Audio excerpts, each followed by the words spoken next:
जय जय श्री कृष्णा। राधे राधे प्रिय भक्तों। भगवान श्री कृष्ण आपके जीवन में सदैव खुशियाँ रखें और आपका जीवन मंगलमय हो, इसी कामना के साथ में आज का वीडियो हम शुरू करते हैं। देखिए, माघ मास अर्थात माधव का मास, माघ मास अर्थात भगवान श्री कृष्ण का मास, और इस मास में भगवान श्री कृष्ण की लीलाएं सुनने का विशेष महत्व है। यह बहुत ही ज़्यादा पुण्य फलदायी है। तो हमारे चैनल पर भगवान श्री कृष्ण की लीलाएं आपको रोज़ सुनाई जाती हैं।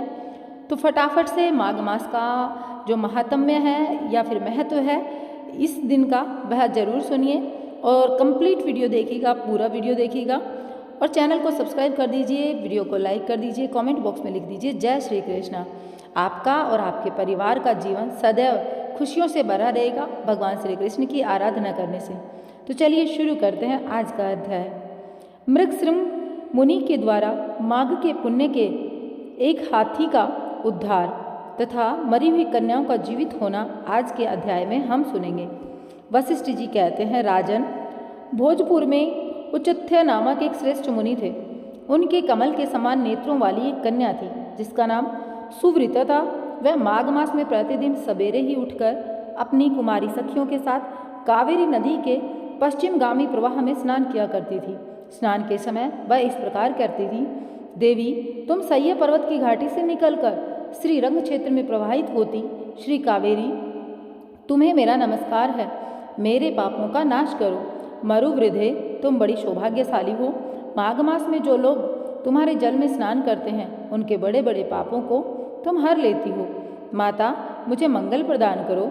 पश्चिम वाहिनी कावेरी, मुझे पति, धन, पुत्र, संपूर्ण मनोवर्थ और पातिव्रत्य पालन की शक्ति दो। जो कहकर सुव्रता कावेरी नदी को प्रणाम करती और जब कुछ कुछ सूर्य का उदय होने लगता उसी समय वह नित्य स्नान किया करती थी। इस प्रकार उसने 3 वर्षों तक माघ स्नान किया। उसका उत्तम चरित्र तथा गृह कार्य में चतुरता देखकर पिता का मन बड़ा प्रसन्न रहता था। वे सोचने लगे, अपनी कन्या का विवाह किससे करूं। इसी बीच में कुत्स मुनि ने अपने ब्रह्मचारी पुत्र वत्स का विवाह करने के लिए उचथ्य की सुमुखी कन्या सुव्रता का वर्ण करने का विचार किया। सुव्रता बड़ी सुंदर थी, उसमें अनेक शुभ लक्षण थे। वह बाहर भीतर से शुद्ध तथा निरोग थी।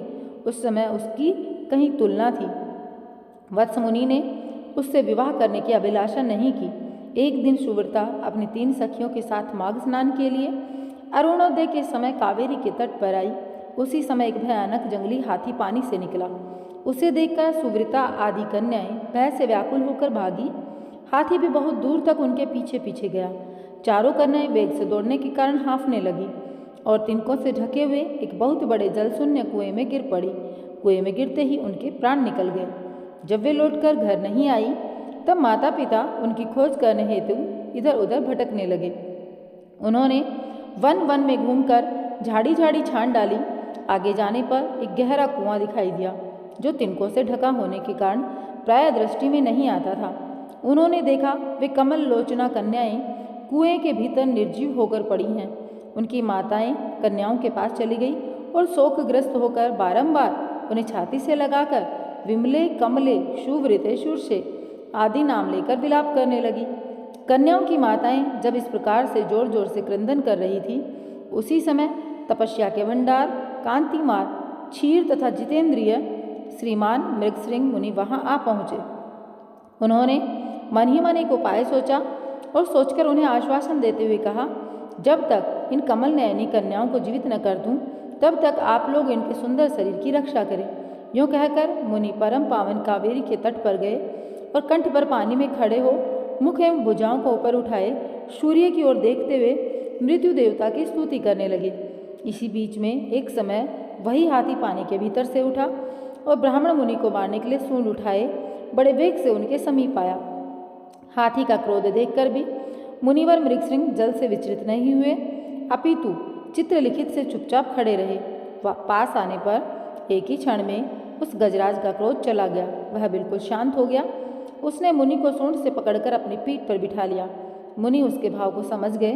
उसके कंधे पर सुखपूर्वक बैठने से उन्हें बड़ा संतोष हुआ और जप समाप्त करके हाथ में जल ले, मैंने 8 दिनों के माघ स्नान का पुण्य तुम्हें दे दिया। यूँ कहकर उन्होंने शीघ्र ही वह जल हाथी के मस्तक पर छोड़ दिया।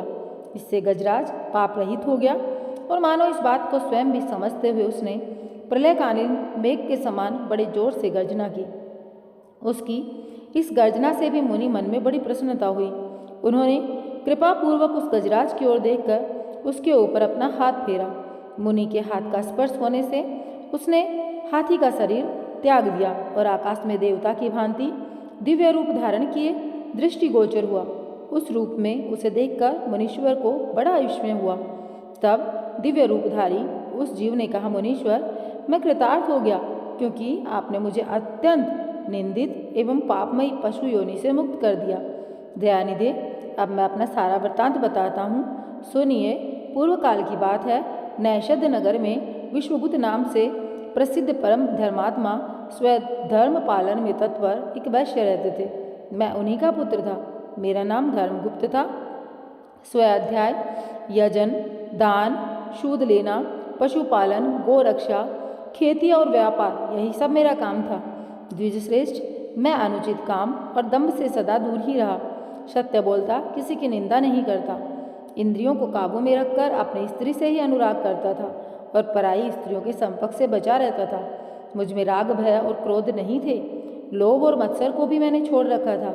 दान देता, यज्ञ करता, देवताओं के प्रति भक्ति रखता और गौओं तथा ब्राह्मणों के हित में संलग्न रहता था। सदा धर्म, अर्थ और काम का सेवन करता तथा व्यापार के काम से कभी किसी को धोखा नहीं देता था। ब्राह्मण लोग जब यज्ञ करते उस समय उन्हें बिना मांगे ही धन देता था। समय पर श्राद्ध तथा संपूर्ण देवताओं का पूजन करता था। अनेक प्रकार के सुगंधित द्रव्य, बहुत से पशु, दूध, दही, मट्ठा, गोबर, घास, लकड़ी, फल, मूल, नमक, जायफल, पीपल, अन्न, साग के बीज, नाना प्रकार के वस्त्र, धातु, ईख के रस से तैयार होने वाली वस्तुएं और अनेक प्रकार के रस बेचा करता था। जो दूसरों को देता वह कम तोल में कम नहीं रहता था और जो औरों से लेता वह अधिक नहीं होता था। जिन रसों के बेचने से पाप होता है उनको छोड़कर अन्य रसों को बेचा करता था। बेचने में छल कपट से काम नहीं लेता। जो मनुष्य साधु पुरुषों को व्यापार में ठगता है वह घोर नरक में जाता है तथा उसका धन भी नष्ट होता है। मैं सब देवताओं, ब्राह्मणों और गौओं की प्रतिदिन सेवा करता और पाखंडी लोगों से दूर रहता था। ब्राह्मण किसी भी प्राणी से मन, वाणी और क्रिया द्वारा ईर्ष्या किए बिना ही जो जीविका चलाई जाती है वही तो परम धर्म है। मैं ऐसी ही जीविका से निर्वाह करता था। इस प्रकार धर्म के मार्ग से चलकर मैंने 1 करोड़ स्वर्ण मुद्राओं का उपार्जन किया। मेरे एक ही पुत्र था जो संपूर्ण गुणों में श्रेष्ठ था। मैंने अपने सारे धन को 2 भागों में बांटकर आधा तो पुत्र को दे दिया, आधा अपने पास रखा। अपने हिस्से का धन लेकर पोखरा खुदवाया, नाना प्रकार के वृक्षों से युक्त बगीचा लगवाया, अनेक मंडपों से सुशोभित देव मंदिर बनवाया, मरुभूमि के मार्गों में पौंसले और कुएं बनवाए और ठहरने के लिए धर्मशालाएं तैयार करवाई। कन्यादान, गौदान और भूमि दान किए। तिल, चावल, गेहूं और मूंग आदि का भी दान किया। उड़द, धान, तिल और घी आदि का दान तो मैंने बहुत बार किया। तदंतर रस के चमत्कार का वर्णन करने वाला कोई कापालिक मेरे पास आया और कौतूहल पैदा करने के लिए कुछ करामात दिखाकर उसने अपने माया जाल में फंसाकर ठग लिया।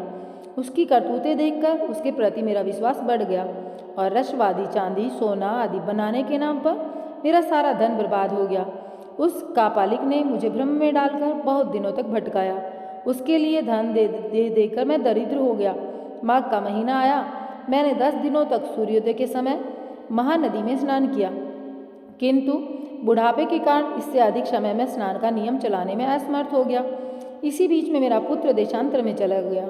घोड़े मर गए, खेती नष्ट हो गई, बेटे ने वेश्या रख ली।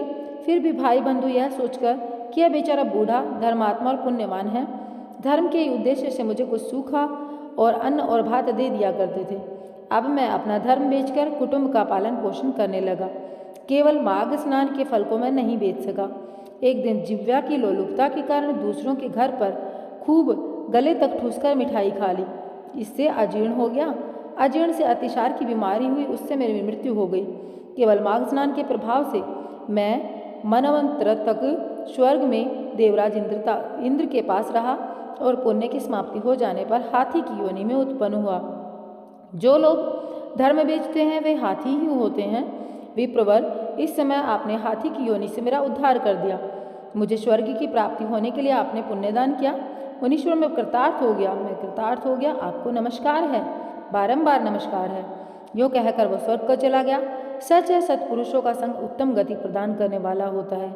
इस प्रकार महानुभाव मृगश्रृंग वैश्य को हाथी की योनि से मुक्त करके स्वयं गले के पानी में खड़े हो सूर्य नंदन यमराज की स्तुति करने लगे। ओम यम धर्म राज मृत्यु अंतक वैवस्तु काल सर्वभूत क्षय औदुम्बर दद्र नील प्रमेश तीव्रकोद चित्र और चित्रगुप्त, इन्हें 14 नामों से पुकारे जाने वाले भगवान यमराज को नमस्कार है, जिनका मुख दाढ़ों के कारण विकराल प्रतीत होता है और टेढ़ी भौहों से युक्त आंखें क्रूरतापूर्ण जान पड़ती है, जिनके शरीर में ऊपर की ओर उठे हुए बड़े बड़े रोम हैं तथा ओठ भी दिखाई देते हैं, ऐसे आप यमराज को नमस्कार है।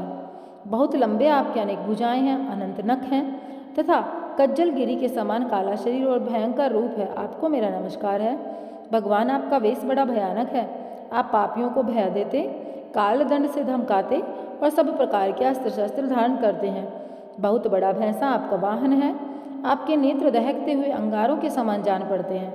आप महान हैं, मेरू पर्वत के समान आपका विशाल रूप है। आप लाल माला और वस्त्र धारण करते हैं, आपको नमस्कार है। कल्पांत के मेघों की भांति जिनकी गंभीर गर्जना और प्रलयकालीन वायु के समान प्रचंड वेग है, जो समुद्र को भी पी जाते हैं, संपूर्ण जगत को ग्रास बना लेते हैं, पर्वतों को भी चबा जाते हैं और मुख से आग उगलते हैं, उन भगवान यमराज को मेरा नमस्कार है।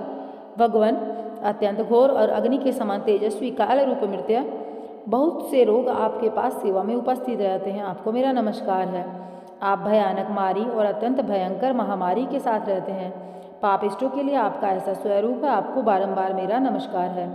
वास्तव में तो आपका मुख खिले हुए कमल के समान प्रसन्नतापूर्ण है, आपके नेत्रों में करुणा भरी है, आप पितृस्वरूप है, आपको मेरा नमस्कार है। आपके केश अत्यंत कोमल और नेत्र भौहों की रेखा से सुशोभित हैं, मुख के ऊपर मूछें बड़ी सुंदर जान पड़ती हैं, पके हुए बिंब फल के समान लाल होठ आपकी शोभा बढ़ाते हैं। आप 2 भुजाओं से युक्त सुवर्ण के समान कांतिमान और सदा प्रसन्न रहने वाले हैं, आपको नमस्कार है मेरा। आप सब प्रकार के आभूषणों से विभूषित, रत्नमय सिंहासन पर विराजमान, श्वेत माला और श्वेत वस्त्र धारण करने वाले तथा श्वेत छत्र से सुशोभित हैं। आपके दोनों ओर 2 दिव्य नारियां खड़ी होकर हाथों में सुंदर चवर ढिलाती हैं, आपको मेरा नमस्कार है। गले के रत्न में हार से आप बड़े सुंदर जान पड़ते हैं, रत्न में कुंडल आपके कानों की शोभा बढ़ाते हैं, आपके हार और भुजबंद भी रत्न के ही हैं तथा आपके किरीट में नाना प्रकार के रत्न जड़े हुए हैं। आपकी कृपा दृष्टि सीमा का अतिक्रमण कर जाती है, आप मित्रभाव से सबको देखते हैं, सब प्रकार की संपत्तियां आपको समृद्धशाली बनाती हैं। आप सौभाग्य के परमाश्रय हैं और धर्म तथा अधर्म के ज्ञान में निपुण सभासद आपकी उपासना करते हैं, आपको मेरा नमस्कार है। संयमनीपुरी की सभा में शुभ्र रूप वाले धर्म शुभ लक्षण सत्य, चंद्रमा के समान मनोहर रूपधारी शम, दूध के समान उज्ज्वल दम तथा वर्णाश्रम जनित विशुद्ध आचार आपके पास मूर्तिमान होकर सेवा में उपस्थित रहते हैं, आपको मेरा नमस्कार है। आप साधुओं पर सदा स्नेह रखते हैं, वाणी से उनमें प्राणों का संसार करते हैं, वचनों से संतोष देते और गुणों से उन्हें सर्वस्व समर्पण करते हैं। सज्जन पुरुषों पर सदा संतुष्ट रहने वाले आप धर्मराज को मेरा बारंबार प्रणाम है, जो सबके काल होते हुए भी शुभ कर्म करने वाले पुरुषों पर कृपा करते हैं, जो पुण्य आत्माओं के हितैषी, सत्पुरुषों के संगी, संयमनपुरी के स्वामी, धर्मात्मा तथा धर्म का अनुष्ठान करने वालों के प्रिय हैं, उन धर्मराज को मेरा नमस्कार है, जिसकी पीठ पर लटके हुए घंटों की ध्वनि से सारी दिशाएं गूंज उठती हैं और जो ऊंचे ऊंचे सिंगों और फूंफारों के कारण अत्यंत भीषण प्रतीत होता है। ऐसे महान भैंसे पर जो विराजमान रहते हैं तथा जिनकी 8 बड़ी बड़ी भुजाएं क्रमशः नाराज, शक्ति, मूषल, खड्ग, गदा, त्रिशूल, पाश और अंकुश से सुशोभित हैं, उन भगवान यमराज को मेरा प्रणाम है, जो 14 सत्पुरुषों के साथ बैठकर जीवों के शुभ अशुभ कर्मों का भली भांति विचार करते हैं, साक्षियों द्वारा अनुमोदन कराकर उन्हें दंड देते हैं तथा संपूर्ण विश्व को शांत रखते हैं, उन दक्षिण दिशा के स्वामी शांत स्वरूप यमराज जी को मेरा नमस्कार है, जो कल्याण स्वरूपी, भयहारी, सोच, संतोष आदि नियमों में स्थित मनुष्यों के नेत्रों को प्रिय लगने वाले सावर्णी, शनैश्चर, वैवस्त मुनि, इन तीनों की माता के सौतेले पुत्र विवस्वान सूर्यदेव के आत्मज तथा सदाचारी मनुष्यों को वर देने वाले हैं, उन भगवान यम को मेरा नमस्कार है। भगवान जब आपके दूत पापी जीवों को दृढ़तापूर्वक बांधकर आपके सामने उपस्थित करते हैं, तब आप उन्हें यह आदेश देते हैं कि इन पापियों को अनेक घोर नरकों में गिराकर छेद डालो, टुकड़े टुकड़े कर दो, जला दो, सुखा दो, पीस दो। इस प्रकार की बातें कहते हुए यमुना जी के ज्येष्ठ भ्राता आप यमराज को मेरा नमस्कार है। जब आप अनंत रूप धारण करते हैं, उस समय आपके गोलाकार नेत्र किनारे से लाल दिखाई देते हैं। आप भीमरूप होकर भय प्रदान करते हैं। टेढ़ी भुहों के कारण आपका मुख वक्र जान पड़ता है। आपके शरीर का रंग उस समय नीला हो जाता है तथा आप अपने निर्दयी दूतों के द्वारा शास्त्रोक्त नियमों का उल्लंघन करने वाले पापियों को खूब कड़ाई के साथ धमकाते हैं। आपको सर्वदा मेरा नमस्कार है, जिन्होंने पंच महायज्ञों का अनुष्ठान किया तथा जो सदा ही अपने कर्मों के पालन में संलग्न रहे हैं। ऐसे लोगों को दूर से विमान पर आते देख आप दोनों हाथ जोड़ें, आगे बढ़कर उनका स्वागत करते हैं। आपके नेत्र कमल के समान विशाल हैं तथा आप माता संज्ञा के सुयोग्य पुत्र हैं। आपको मेरा प्रणाम, जो संपूर्ण विश्व से उत्कृष्ट निर्मल विद्वान, जगत के पालक, ब्रह्मा विष्णु तथा शिव के प्रिय, सबके शुभ अशुभ कर्मों के उत्तम साक्षी तथा समस्त संसार को धारण देने वाले हैं, उन भगवान यम को मेरा नमस्कार है। वशिष्ठ जी कहते हैं, इस प्रकार स्तुति करके मृगसिंह ने उदारता और करुणा के भंडार तथा दक्षिण दिशा के स्वामी भगवान यम का ध्यान करते उन्हें साष्टांग प्रणाम किया। इससे भगवान यम को बड़ी प्रसन्नता हुई। वे महान तेजस्वी रूप धारण किए मुनि के सामने प्रकट हुए। उस समय उनका मुख कमल प्रसन्नता से खिला हुआ था और किरीट, हार, केयूर, मणि में कुंडल धारण करने वाले अनेक सेवक चारों ओर से उनकी सेवा में उपस्थित थे। यमराज ने कहा, मुने, मैं तुम्हारे इस स्रोत से बहुत संतुष्ट हूँ। तुम्हें वर देने के लिए आया हूँ। तुम मुझसे मनोवांछित वर मांगो, मैं तुम्हें अभिष्ट वस्तु प्रदान करूँगा। यह बात सुनकर मुनीश्वर मृगसिंह उठकर खड़े हो गए। यमराज को सामने उपस्थित देख उन्हें बड़ा विस्मय हुआ। उनके नेत्र प्रसन्नता से खिल उठे। कृतांत को पाकर उन्होंने अपने को सफल मनोरथ समझा और हाथ जोड़कर कहा, भगवान, इन कन्याओं को प्राणदान दीजिए। मैं आपसे बारंबार यही याचना करता हूँ। मुनि का कथन सुनकर धर्मराज ने अदृश्य रूप से उन ब्राह्मण कन्याओं को उनके शरीर में भेज दिया। फिर तो सोकर उठे हुए की भांति वे कन्याएं उठ खड़ी हुई। अपनी बालिकाओं को सचेत होते देख माताओं को बड़ा हर्ष हुआ। कन्याएं पहले की ही भांति अपना अपना वस्त्र पहनकर माताओं को बुला अपने साथ अपने घर गई। वशिष्ठ जी कहते हैं, इस प्रकार विप्रवर मृगसिंह को वरदान दे यम देवता अपने पार्षदों के साथ में अंतर्ध्यान हो गए। इधर ब्राह्मण भी यमराज से वर पाकर बड़ी प्रसन्नता के साथ अपने आश्रम को लौटे। जो मानव प्रतिदिन यमराज की स्तुति का पाठ करेगा, उसे कभी यम यात्रा नहीं भोगनी पड़ेगी। उसके ऊपर यमराज प्रसन्न होंगे। उनकी संतति का कभी अपमृत्यु से पराभव नहीं होगा। उसे इस लोक और परलोक में भी लक्ष्मी की प्राप्ति होगी तथा उसे कभी रोगों का शिकार नहीं होना पड़ेगा। बोलो यम भगवान की जय। बोलो जय श्री कृष्णा। राधे राधे। प्रिय भक्तों, माघ मास का यह अध्याय आपने सुना। आप लोगों का जीवन सदैव सफल रहे। आपको कभी भी अकाल मृत्यु का सामना आपके परिवार में किसी को भी ना करना पड़े। आपको कभी भी इस कष्ट से ना गुजरना पड़े। इसी कामना के साथ में मैं आप लोगों से विदा लेना चाहूँगी और आप लोगों से कहना चाहूँगी कि अगर आप लोगों ने अभी तक चैनल को सब्सक्राइब नहीं किया है तो चैनल को सब्सक्राइब कर दीजिए और अपने सनातन धर्म को आगे बढ़ाने में मेरा सहयोग कीजिए। जय श्री कृष्णा। राधे राधे।